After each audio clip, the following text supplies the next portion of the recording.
Okay, so this is your brake right here, and this also serves as a hub for the wheel to mount on. Look like when you put the wheel on, you did not tighten the lug nuts, these right here. So it's wobble, okay?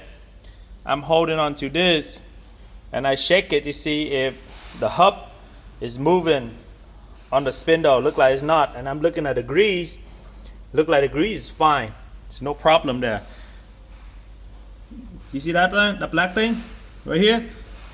That's your torsion axle arm.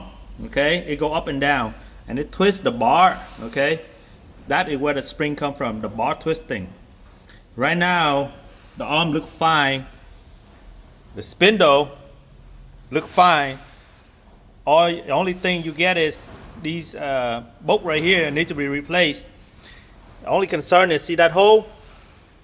The bolt might not hold because it was running in there, but the rest of the hole are fine. So we need to replace. If we're gonna replace that, then you need to replace that basically. We can get 6 bolts, slap it on, and call it a day, or we can replace the disc. To replace the disc, we gotta pull the caliper up. It's pretty easy, and replace that. That's all you need to do, okay?